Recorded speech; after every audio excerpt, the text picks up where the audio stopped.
Senhor Deus Todo-Poderoso, vamos dar início aos nossos estudos a respeito do Evangelho de Jesus, para o que pedimos a assistência e proteção dos vossos bondosos mensageiros e do nosso anjo da guarda, a fim de que nos esclareçam a inteligência e nos dê o discernimento necessário a nós, os encarnados, e aos nossos irmãos desencarnados, que aqui vieram com a permissão do Pai, para bem compreendermos o que vamos estudar. Rogamos a Jesus, o nosso mestre e guia, seja conosco e presida a nossa reunião. Em teu nome, Senhor, o seu bendito Filho Jesus, da nossa Mãe Maria, de Ismael e da irmã veneranda protetora desta casa, damos por aberta a reunião de estudos desta noite. Assim seja.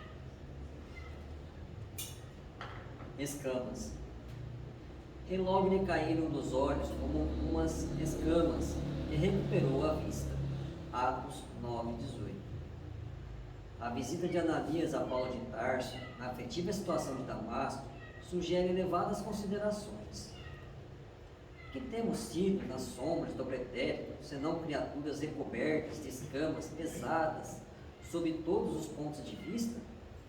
Não somente os olhos se cobriram de semelhantes excrescências.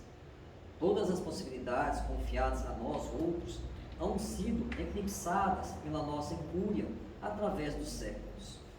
Mãos, pés, língua, ouvidos, todos os poderes da criatura, desde milênios, permanecem sob o venenoso revestimento da preguiça, do egoísmo, do orgulho, da idolatria e da insensatez.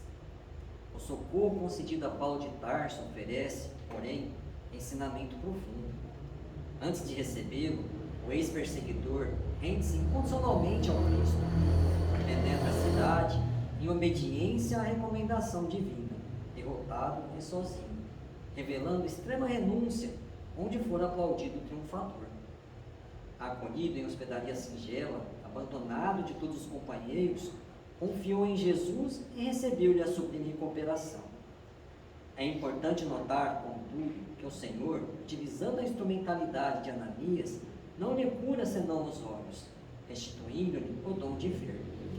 Paulo sente que lhe caem escamas dos órgãos visuais e, desde então, oferecendo-se ao trabalho do Cristo, entra no caminho do sacrifício, a fim de extrair por si mesmo as demais escamas que lhes obscureciam as outras zonas do ser. Quanto lutou e sofreu Paulo a fim de purificar os pés, as mãos, a mente e o coração? Trata-se de pergunta digna de ser meditada em todos os tempos. Não te esqueças, pois, de que na luta diária poderás encontrar os Ananias da fraternidade, em nome do Mestre. Aproximar-se-ão compassivos de tuas necessidades, mas não ouvides que o Senhor apenas permite que te devolvam os olhos, a fim de que, vendo claramente, retifiques a vida por ti mesmo.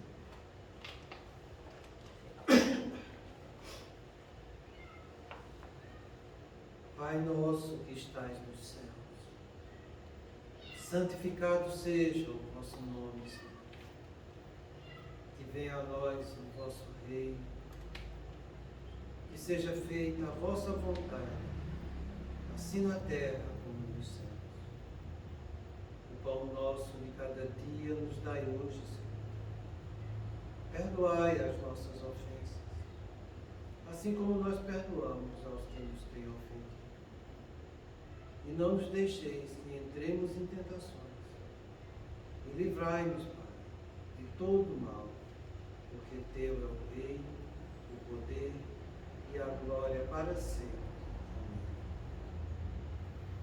Amém. Espíritos esclarecidos e benevolentes, bondosos mensageiros de Deus, que tendes por missão assistir aos homens e conduzi-los pelo bom caminho, sustentai-me nas provas desta vida.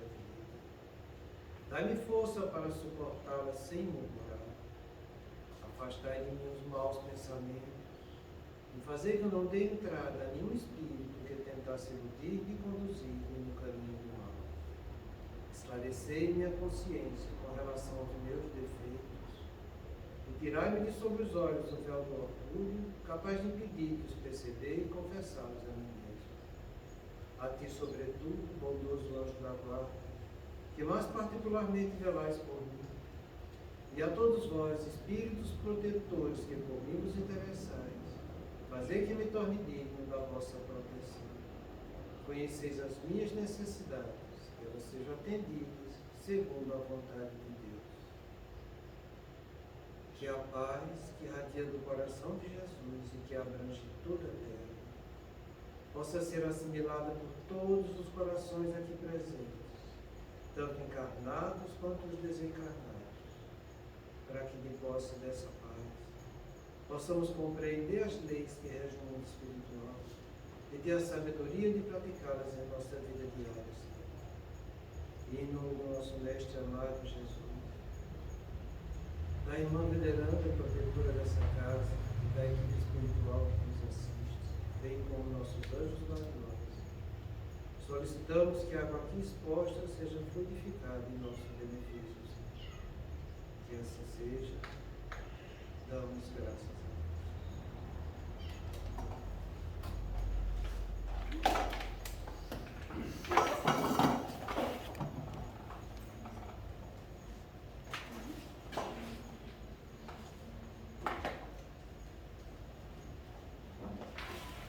Boa noite.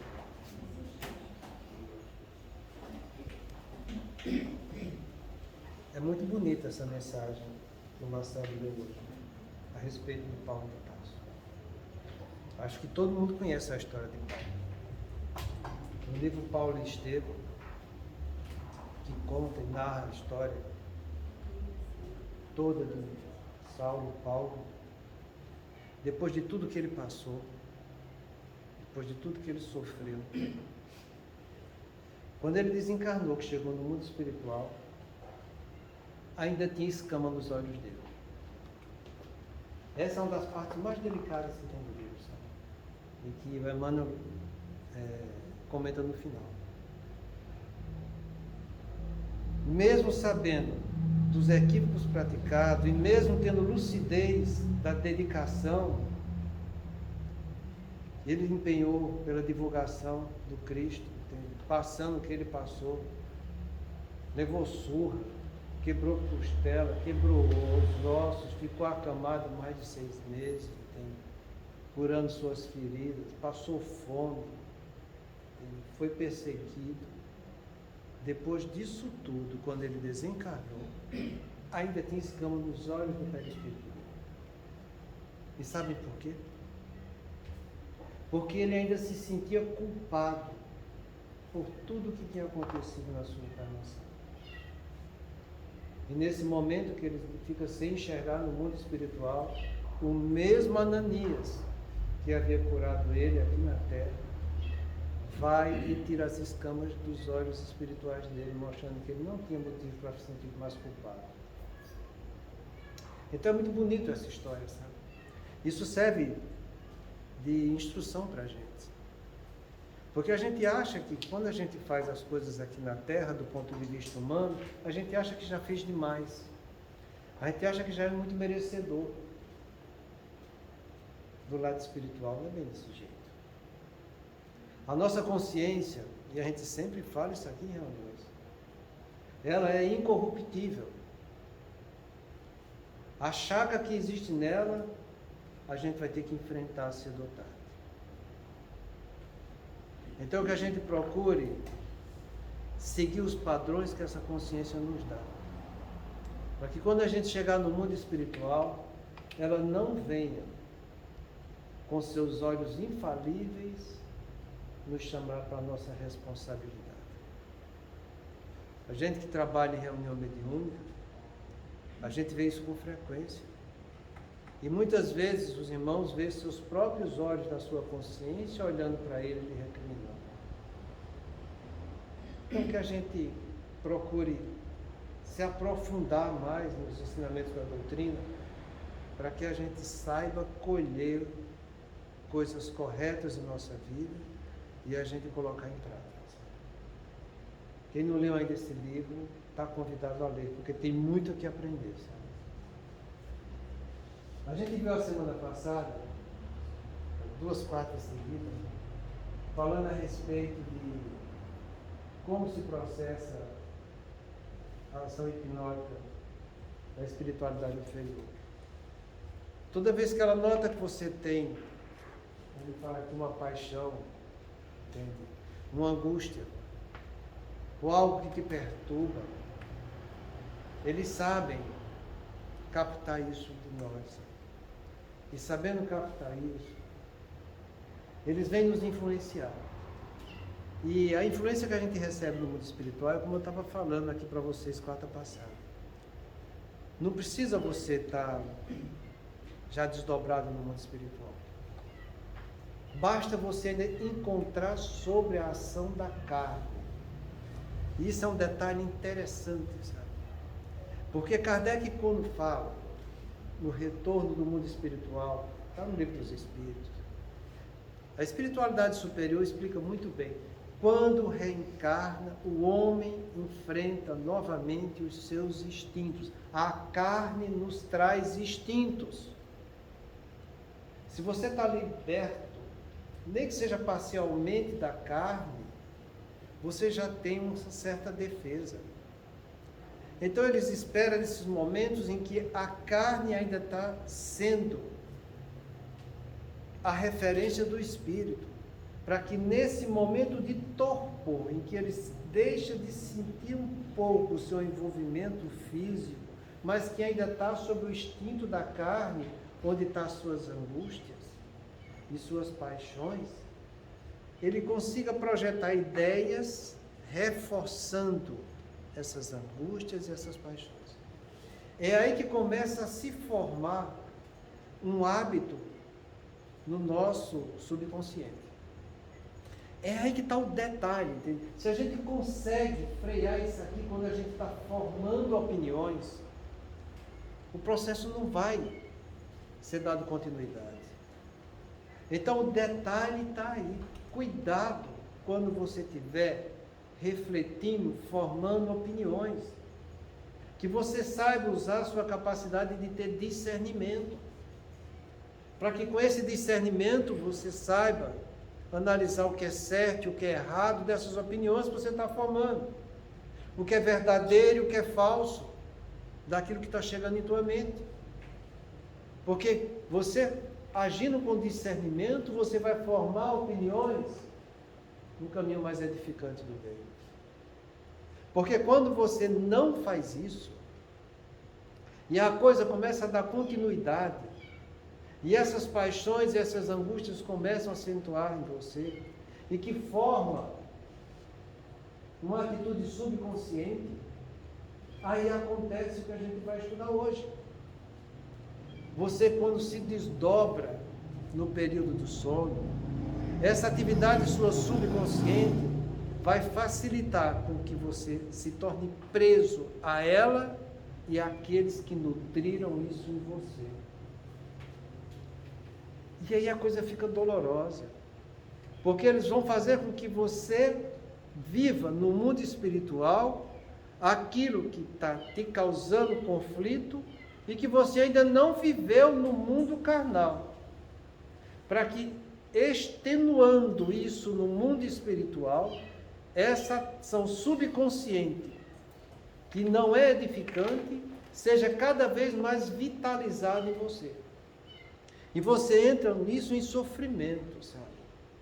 Isso é muito delicado. Quando você lê o livro, por exemplo, esse livro Sexo e Obsessão, ele é fantástico, sabe? Nesse livro Sexo e Obsessão, que trata de um padre pedófilo, ele tinha esse instinto que nasceu com ele da pedofilia, porque ele já traz esse desvio de sexualidade 4 encarnações atrás, sabe? Ele não conseguia realizar aquilo, porque a educação dele como padre freava a coisa. Mas ele se tornava um joguete no mundo espiritual. E quando desdobrava, o seu obsessor vinha a chicote, judiando, maltratando, levando ele para a cidade perversa, onde tinha as orgias da sexualidade, e ele ficava a noite inteira sendo vampirizado com as energias humanas que servia de prazer para as entidades desencarnadas com os vícios sexuais que praticavam. É muito interessante ele dizendo como ele acordava. Porque ele acordava justamente desse jeito que está descrito aqui. Quando despertam, trazem a mente atribulada, tarda, sob incômodos físicos e psíquicos, encontrando dificuldade para fixar os compromissos e as lições edificantes da vida. Então a pessoa já acorda com a mente em tormento, em conflito moral. Ele mal abriu os olhos e o conflito das suas paixões, das suas angústias, daquilo que gera ansiedade nele, já chega martelando na consciência dele, porque ele já traz isso de uma maneira extenuada quando vem para o mundo espiritual, retornando ao seu corpo, sabe? Então a pessoa já acorda conflituoso, ele já acorda com a sua mente tarda, lenta, com dificuldade de concatenar ideias, com dificuldade de ter discernimento com o que vai acontecer durante o dia. Entende? Ele já acorda desse jeito. Em vez de ter um despertar gostoso, porque seu corpo refez energias e o seu espírito estava tendo lições edificantes no mundo espiritual, ele acorda justamente o oposto, com o corpo fadigado, tormentoso, cansado, com a sua mente com dificuldade de trabalhar, de concatenar suas ideias. É muito comum você encontrar no seu consultório pacientes que dizem: eu durmo, mas não descanso. E esse não descansar traduz-se o quê? Que ele teve uma vivência muito ruim quando ele estava desdobrado do corpo. Porque se ele tivesse no mundo espiritual com o seu anjo da guarda, com os seus espíritos protetores, ele acordava muito feliz e refeito de suas energias. Porque ele passava a noite inteira sendo alimentado com fluidos edificantes no caminho do bem. Isso é muito importante a gente saber. Essa semana, quando eu estou fazendo minhas caminhadas na esteira, eu fico vendo vídeos, sabe, que é para ajudar a passar o tempo. Eu entrei num vídeo lá que a pessoa estava falando justamente sobre sono e sono.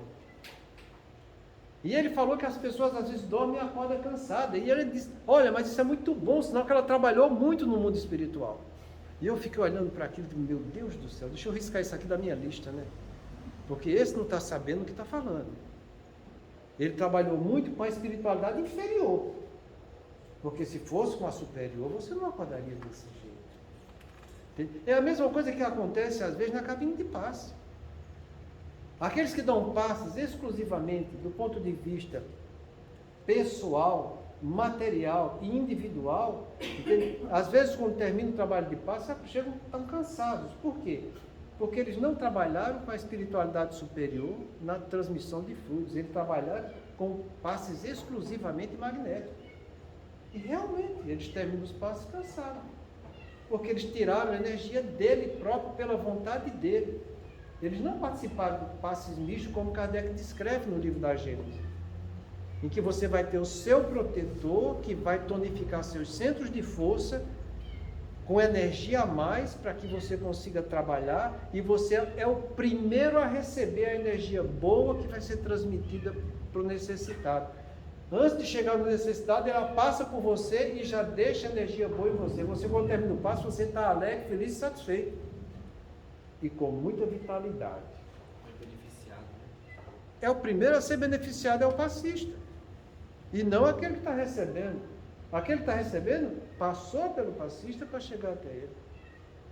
Então que a gente tenha cuidado, porque se você está dormindo e acorda já com as preocupações, paixões, angústias que você foi dormir, isso não é boa coisa. Seria boa coisa quando você vai dormir nesse estado, faz sua oração para o seu anjo da guarda, pede ajuda, e quando você acorda, você está leve com ideias que vão estar trazendo respostas aos seus problemas do dia. Aí sim você tem uma espiritualidade boa do seu lado. Entende? Que, além de lhe instruir no mundo espiritual, trabalhou para que você acordasse com a lembrança da solução dos seus problemas. Aí a coisa é boa, aí a coisa ela é muito produtiva. E não você acordar já com tormentos morais na sua vida.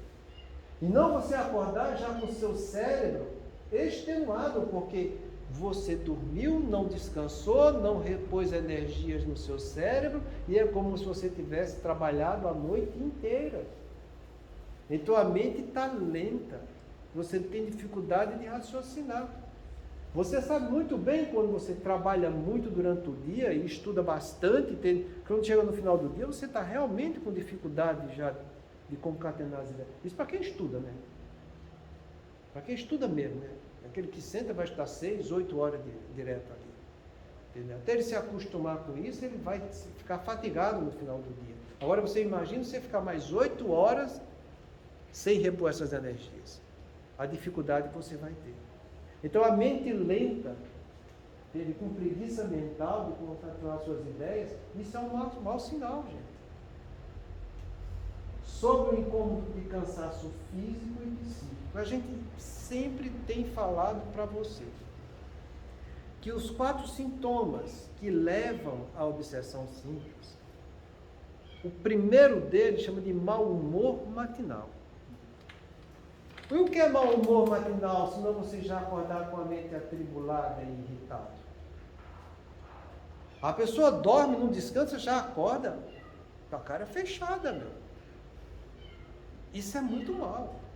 Entende? Junto com esse mau humor matinal, que traduz esse cansaço mental, você também tem sintomas físicos flutuantes.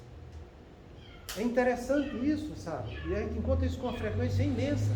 Entende? As pessoas dizem, olha, tem momentos do dia que eu parece que eu estou com a gastrite, depois aquela gastrite some. Tem momentos do dia que eu estou cheio de dor, depois aquela dor some, entende?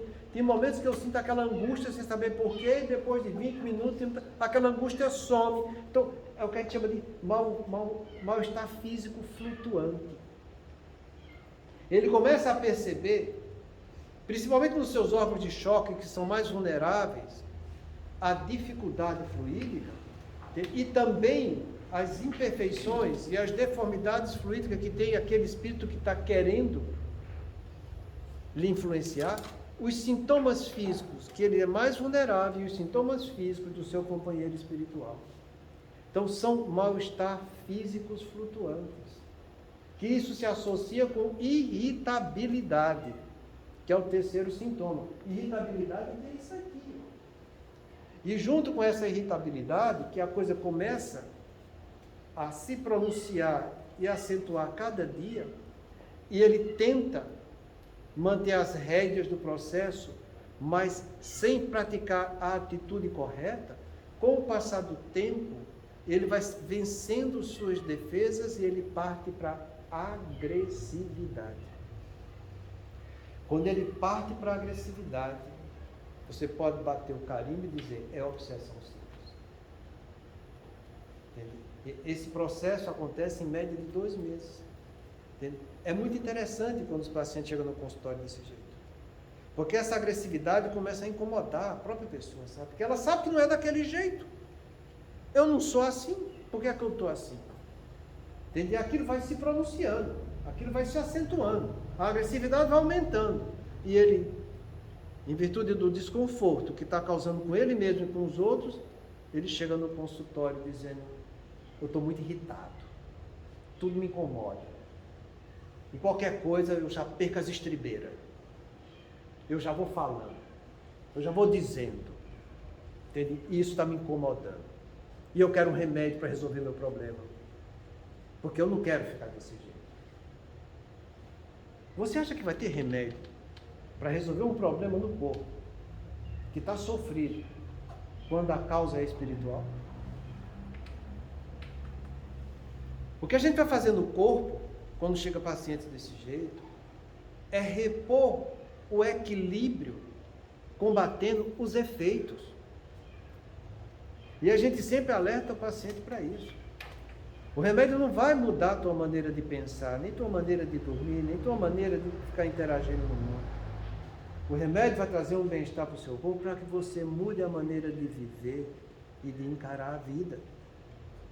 Porque se você não mudar a maneira de viver e de encarar a vida, o processo vai continuar. E daqui 3, 4 meses você vai voltar aqui pior do que está. E ainda dependente de um remédio. E é normalmente o que acontece. Porque é muito mais fácil as pessoas encontrar uma muleta de tomar um remédio do que corrigir suas mazelas morais, seus tormentos morais, sua irritabilidade. Muito mais fácil. Então, a gente tem esse cansaço físico, esse cansaço psíquico. E é esse cansaço que traduz que você está perdendo os mecanismos de defesa da sua mente e do seu cérebro. Muito cuidado com isso, porque a doença vai continuar avançando. E o que é que a espiritualidade faz hoje em dia? Que trabalha levando ao quadro de obsessão simples.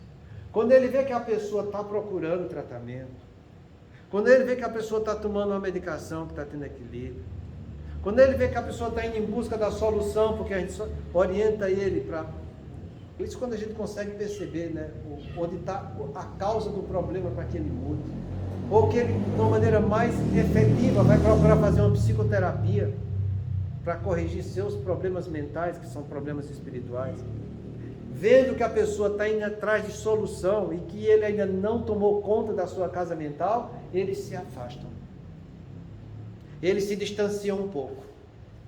Para que a pessoa volte a ter um pouco de liberdade espiritual e volte a ter um pouco de controle das suas defesas. E fazendo desse jeito, a pessoa usa o remédio, acha que já está bom, acha que não precisa mais daquilo, porque ninguém gosta de tomar remédio, né? Larga o remédio e deixa a coisa acontecer. Depois de uns 2 meses, aqueles que estavam tomando conta da sua casa mental e que já tinham fixado no seu subconsciente, voltam a influenciar novamente. É isso que a gente chama de obsessão sutil, que o Emmanuel chama de obsessão mais ou menos. Tem hora que ele está obsidiado, tem hora que ele não está obsidiado. Tem hora que ele sofre as garras da espiritualidade inferior, tem hora que eles tiram as garras e você se sente mais liberto deles. E a maioria das pessoas hoje em dia fica levando essa obsessão à encarnação inteirinha. Para quando chegar na idade avançada, quando já não tem mais energia fluídica, não tem mais tanto fluido vital, eles tomarem conta da tua casa mental e já partir direto para um grau de subjugação. Porque ele vai fazer você olhar para o passado e ver a quantidade de coisas horrorosas que você praticou e que você não se tratou. Por isso que é importante a gente estar estudando essa obsessão sutil. Para que a gente não caia nesse processo. O Divaldo, ele fala abertamente que não conhece um adulto maduro que não tenha passado por um grau de obsessão sutil na sua vida. E é uma grande verdade. Aquele que diz que não passou é porque está com ela até hoje e ainda não percebeu. Então vamos ter cuidado e prudência, sabe? Porque a gente passa por esse cansaço físico e mental. E olha o que ele fala, que eu fiz questão de gritar aqui. Encontrando dificuldade em fixar os compromissos. Em virtude da sua lerdeza mental, dos seus incômodos, aqueles compromissos que ele tinha que fazer, ele não consegue realizar. É como ele mesmo diz, sabe? Eu já não sou mais tão produtivo como eu era. Eu já não dou conta mais de fazer aquilo que eu fazia no meu dia a dia normal. Entre aqueles compromissos que ele tinha, ele começa a ter dificuldade de fazer. Porque o seu cérebro não rende. Está trabalhando em marcha lenta. O seu corpo físico também. Porque ele está sentindo mal-estar flutuante no corpo físico. Entende? Então ele vai ficando cada vez mais relapso nos seus compromissos. Entende? E o que é mais grave, né? E nas lições edificantes da vida. Então, aquela pessoa que frequentava a sua religião, não precisa ser espírita, não. Pode ser de qualquer religião. Ele tem mais dificuldade de frequentar aquela religião. Ele vai se afastando de tudo aquilo que pode gerar cura para ele. Entendeu? Ele vai se entregando cada vez mais.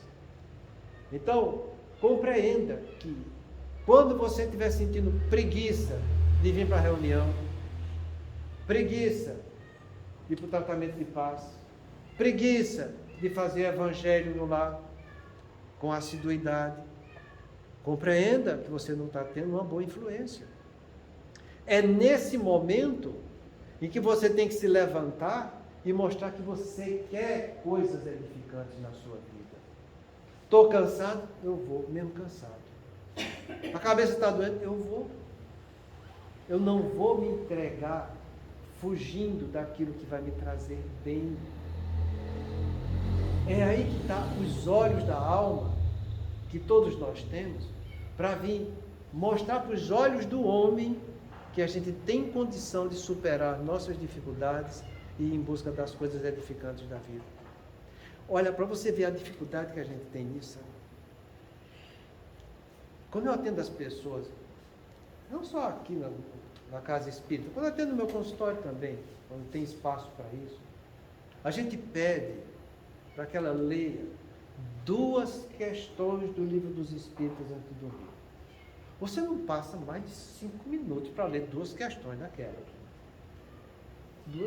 É uma coisa simples. A gente dá o livro, aqui o livro. Você leva, vai ler 2 questões, pensa um pouco nessas 2 questões. Dorme pensando nisso. Você pelo menos está dormindo pensando em coisa edificante, né? Vê quantos faz isso. É mais fácil olhar o Instagram. Muito mais fácil. Então é uma coisa impressionante. Ele pode até começar na primeira semana, na segunda ele já não vai fazer aquilo. Então, isso denota a preguiça mental que a pessoa tem, e o tanto que ela está fugindo das lições edificantes, o tanto que ele não consegue agir com compromisso naquilo que ele está realizando, sabe? E o pior é que eles acham que está bom nisso. Não é porque eu estou cansado mesmo. Não, amanhã eu faço. Não, deixa para depois eu faço. Como se depois fosse uma coisa muito simples, tá? Como se a gente não tivesse que prestar conta para Deus do tempo que a gente está tendo. Eu gosto sempre de falar para vocês aqui uma mensagem do Humberto de Campos, que ele fala sobre a programação do plano existencial de nós, os espíritas. De nós. Ele fala que os trabalhadores da doutrina, porque todo mundo que vive a doutrina é candidato a ser trabalhador da doutrina, ou você vai trabalhar a sua doutrina aqui dentro, na sua casa você não vai? Então você está sendo hipócrita, né? Ele fala que o trabalhador espírita, ele tem no plano existencial dele, no mínimo, 8 horas por semana para se dedicar à doutrina. A gente pede 2 questões do Livro dos Espíritos e não sai. 2. O que é que ele está fazendo naquelas 8 horas? Porque isso faz parte do plano existencial. Entende? É programado no mundo espiritual, entende? Você sabe que tem esse propósito para realizar aqui, você diz que vai realizar. Mas quando chega aqui, a coisa muda. E muda, sabe por quê? Por essa coisa que eu falei no começo.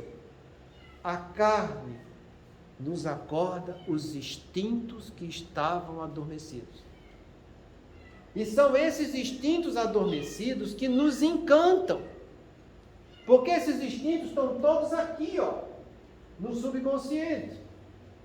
E são esses instintos que vêm falar forte para a gente, porque eu não gasto energia nenhuma e ele já vem me chamando para aquilo que eu gosto, porque o instinto de hoje foi o hábito de ontem. E o hábito de ontem foi aquilo que eu gostei de fazer na última encarnação. E aquilo que eu gostei de fazer na última encarnação, quando eu estou de novo no corpo, o próprio corpo desperta em mim esse instinto. É o corpo que nos traz os instintos que estavam adormecidos. Vai ler isso, Retorno no Mundo Corporal, que está lá no Livro dos Espíritos.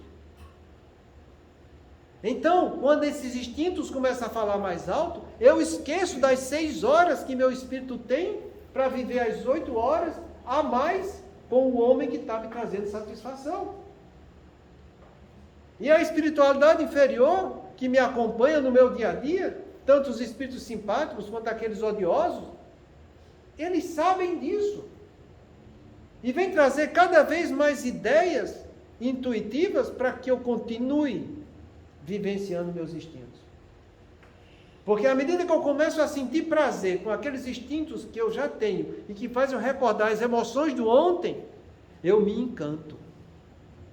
E eu começo a dizer que eu não tenho tempo para ver nada de edificante. Porque se eu for ver o que é edificante, se eu for manter os compromissos do mundo espiritual que eu programei para mim mesmo, eu sou obrigado a corrigir isso aqui, ó, que está no meu subconsciente. E se eu for corrigir o que está no meu subconsciente, eu vou ter que abdicar daquilo que eu gosto e que eu desejo na minha intimidade. Porque o corpo tem condição de dar aquilo que meu espírito, quando está desprendido do corpo, não tem condição de vivenciar. Então isso é muito delicado, gente. Porque a gente mergulha de cabeça. A gente vai automaticamente praticando, realizando coisas que a gente acha que isso é tudo normal. Não é normal. Normal é o que segue a norma é o que segue a lei. E o que segue a lei de Deus. Isso é comum. Porque nós somos muito inferiores ainda. E a gente se apetece com os instintos que o corpo nos dá, seja ele qual for. Seja ele qual órgão do sentido que você está se encantando. Então que a gente abra os olhos do Espírito para que ele venha trazer lucidez para o homem que a gente está vivendo hoje nessa encarnação. Porque se você não tiver visão espiritual, como você vai trabalhar uma coisa que você não está vendo, que você não está enxergando? É impossível. Eu tenho que ver, eu tenho que enxergar. E é isso que a gente está fazendo aqui, estudando, para que a gente veja isso, como se processa. Para que isso acordando no nosso cérebro, a gente, tendo essa visão, consiga ter disciplina, montando regras na nossa vida, no caminho edificante do bem. E montando essas regras que a gente saiba ter comprometimento, trata isso com compromisso. Para que eu faça hoje, amanhã e sempre. Por isso que a gente fala para vocês, qualquer mudança, qualquer uma delas que você quiser trabalhar em você, precisa de 3 coisas: visão, disciplina e comprometimento. Sem isso, você não muda, você vai continuar sendo a mesma pessoa. Por isso que é muito triste quando você orienta uma pessoa no que tem de melhor para ela e ela olha para você e diz: eu vou tentar.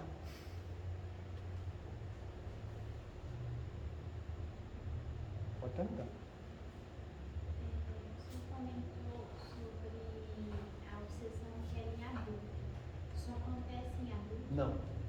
Não, de jeito nenhum.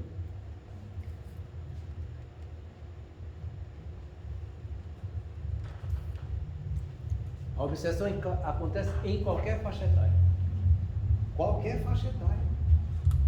Eu vou te dar um exemplo da minha família. A minha irmã mais velha, quando nasceu, ela começou a ter um choro além do normal à noite, sabe? Isso perdurou até os 6 meses de vida. E aquilo ali começou a incomodar minha mãe. E minha mãe procurou ajuda. E quando procurou ajuda, a minha avó, a mãe da minha mãe, que era espírita, ela, no centro que eu frequentava, fazia consulta espiritual, que a gente deixava nome, endereço, tudo direitinho, entendeu? Eles faziam uma consulta e mostrava quando tinha influência, obsessão, doença física, essas coisas assim.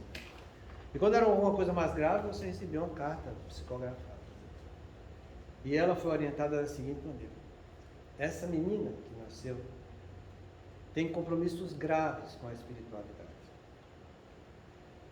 ela, devido ao receio que está tendo na sua encarnação, facilitou o assédio de alguns amigos do mundo espiritual que estão já atormentando-a para que ela não consiga consolidar a sua encarnação. Ela já estava sendo influenciada negativamente. Já era um certo grau de obsessão. 6 meses. 6 meses. É função dos pais levar a defesa para essa criatura. Então, que os pais façam o evangelho, façam as orações antes de dormir, façam o que tem que fazer, tornando um lar cada vez mais saudável. Se não, já sabe o que vai acontecer, né? Não vai consolidar a encarnação.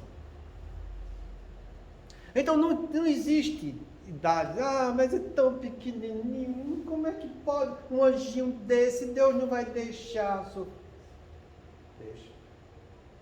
Deixa. E é a função dos pais. Eu vou te dar outro exemplo mais grave do que esse. No livro, eu sempre falo esse exemplo aqui porque ele é chocante. No livro Libertação de André Luiz, lá no capítulo 7, quando ele vai ver as entidades ovoides que o Gulbi vai apresentar para ele, que ele não tinha conhecimento, né? Ele apresenta uma senhora que tem 3 ovoides nela. E o Gulbi, como tem uma entidade muito elevada, ele tem visão espiritual para isso. Então ele descreve para André Luiz por que ela tinha aqueles ovoides. Que ela foi uma senhora de engenho que matou muita gente, e desses que ela matou, que ela judiou, sendo muito perversa, esses 3 não a perdoaram. E o monoteísmo deles era tão intenso em querer destruí-la, que eles perderam até a forma espiritual deles, pensando só em destruir, acabar, matar com ela. E o Gulbi ainda fala, já vejo que o seu companheiro já reencarnou. E ela vai reencarnar em breve, com os 3 ovoides. Vai passar a gravidez inteira, vai nascer com eles, vai sofrer a influência deles, vai ter retardo mental por causa disso. E os 3 vão nascer por meio dela, para ela dar vida naqueles que ela tirou a vida. Então, entenda, ela vai passar a encarnação, a gestação inteira com esses ovoides do lado dela. Não existe idade para você dizer que agora não vai ter influência negativa. Todos têm. Todos são vulneráveis. A gente não sabe os comprometimentos que fizemos em vidas passadas.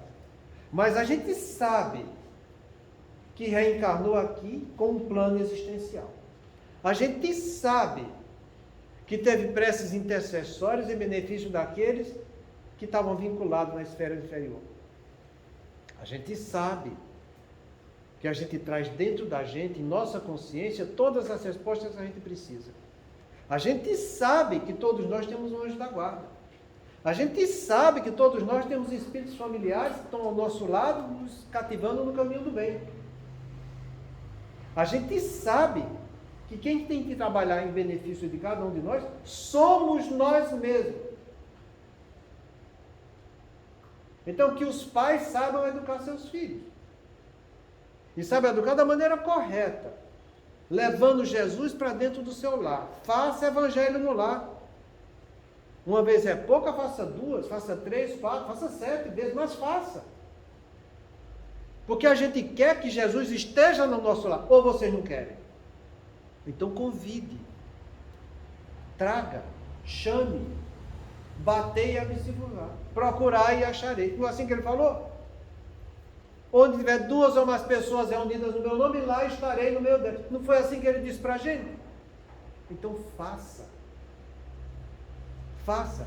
Porque se você não for atrás do caminho do bem, já é um mal. O espírito sofre por todo o mal que faça ou dê causa para que aconteça esse mal.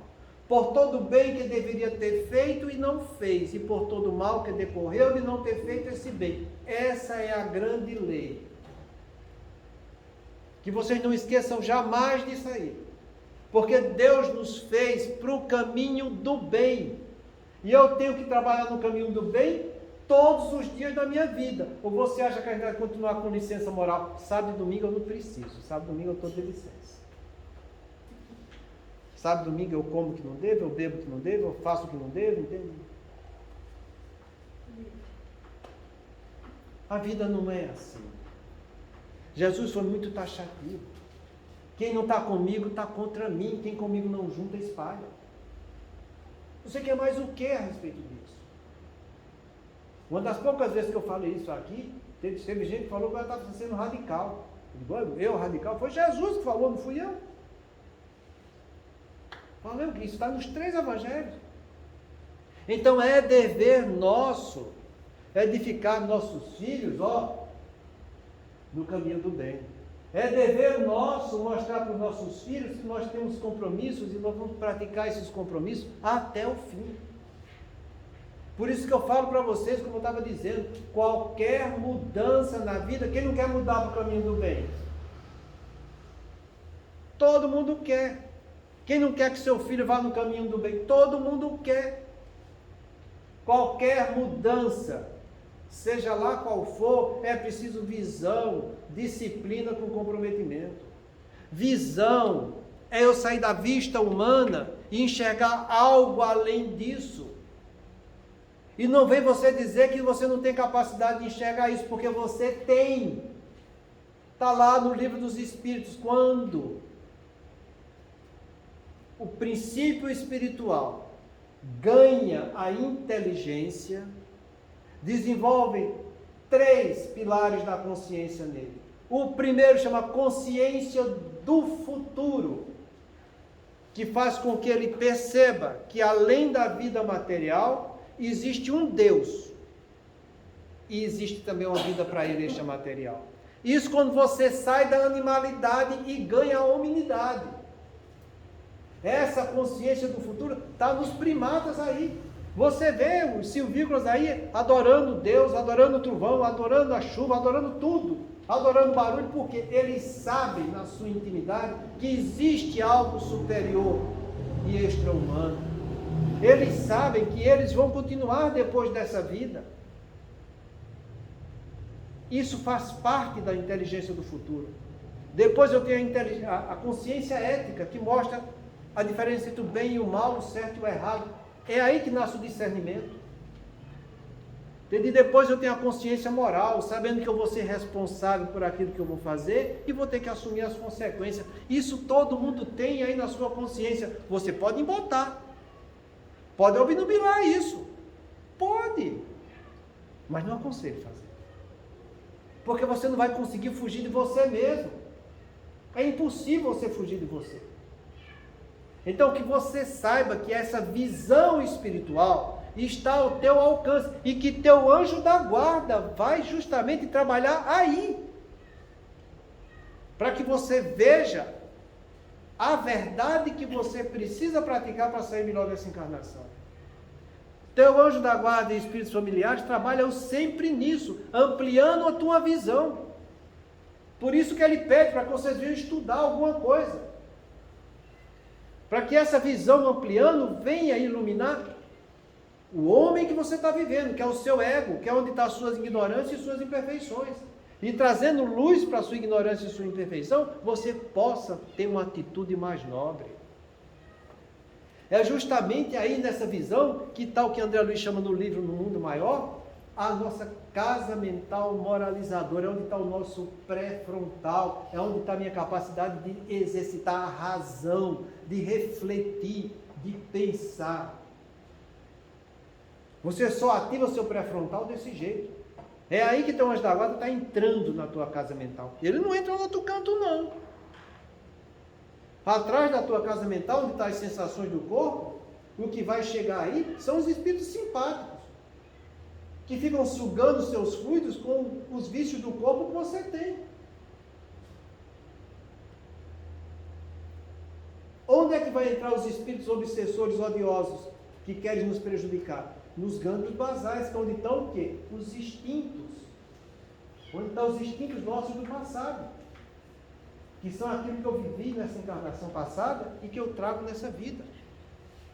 É aí que penetra na tua área cerebral. Por isso que a gente fala para vocês, o regente do nosso cérebro precisa ser o pré-frontal. Eu não estou dizendo que ele vai dominar, ele vai reger, sugerir, mostrar um caminho melhor, a visão que você precisa ter. Para que vendo, enxergando o que é melhor para o teu espírito, você diga, eu preciso melhorar. Tem coisa que eu estou fazendo que não é correta. Eu preciso me corrigir mais. E para eu me corrigir, eu preciso fazer isso. Isso a gente chama de disciplina. Eu preciso ter uma disciplina, um conjunto de regras e princípios que vai trazer lucidez para aquilo que eu preciso colocar em prática e me tornar uma pessoa melhor.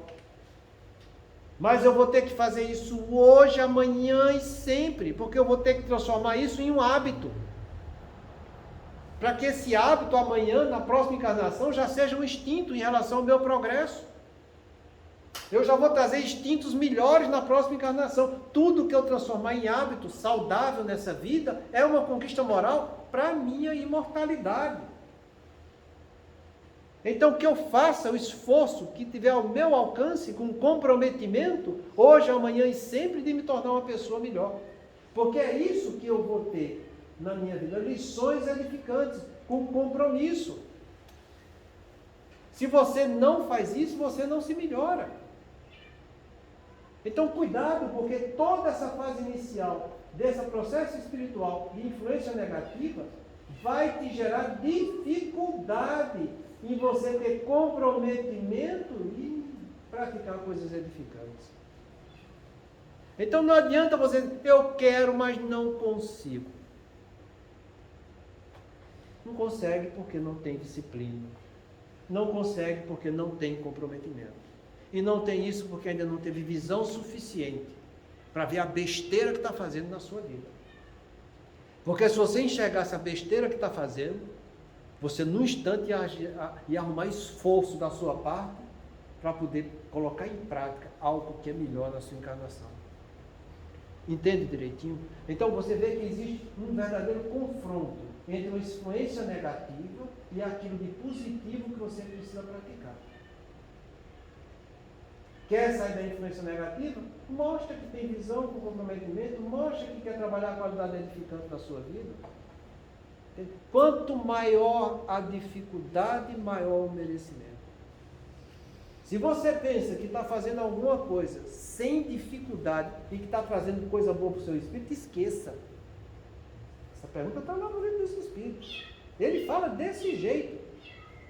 O merecimento é proporcional à dificuldade que você tem de exercitar aquilo que vai ser um ganho espiritual seu. Se você não tem esforço nenhum, se você não passa por dificuldade, você não está aprendendo nada, você está sendo a mesma pessoa. Então você tem que aprender a vencer dificuldades. Quanto maior a dificuldade, maior o merecimento para o seu espírito. Então reflete nisso aí. Semana que vem a gente continua. Muita paz.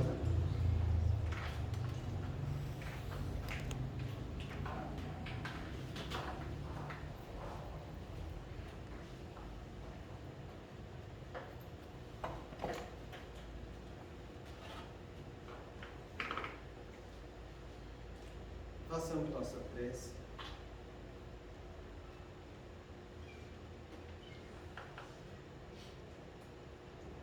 Pensando em nossos irmãos, não só que passam pela situação conflituosa da guerra, que cada vez fica mais grave, mas também os nossos irmãos e as suas famílias que padeceram tanto no terremoto, lá na Turquia e na Síria. Deus nosso Pai, que tens poder e bondade, dai força àquele que passa pela provação. Dai luz àquele que procura a verdade. Põe no coração do homem a compaixão e a caridade. Deus, dai ao viajor a estrela guia, ao aflito a consolação, ao doente o repouso. Pai, dai ao culpado o arrependimento, ao espírito a verdade, à criança o guia, ao órfão o Pai. Senhor, Que a vossa bondade se estenda sobre tudo que criaste. Piedade, Senhor, para aquele que vos não conhece. Esperança para aquele que sofre. Que a vossa bondade permita aos Espíritos Consoladores derramarem por toda parte a paz, a esperança e a fé. Deus, um raio, uma faísca do vosso amor pode abraçar a fé. Deixai de beber nas fontes desta bondade fecunda e infinita, e todas as lágrimas secarão, todas as dores acalmar-se-ão. Um só coração, um só pensamento subirá até vós como um grito de reconhecimento e de amor. Como Moisés sobre a montanha, nós vos esperamos com os braços abertos, ó poder, ó bondade, ó beleza, ó perfeição, e queremos de algum modo alcançar a vossa misericórdia. Deus, dai-nos a força de ajudar o progresso a fim de subirmos até vós. Dai-nos a caridade pura, dai-nos a fé e a razão. Dai-nos a simplicidade para de nossas almas o espelho onde se refletirá a vossa imagem. O tempo não para. Se agora encontras o teu ombro, não ouvides que a tua ação de hoje será a luz ou a treva do teu amor. Obrigado.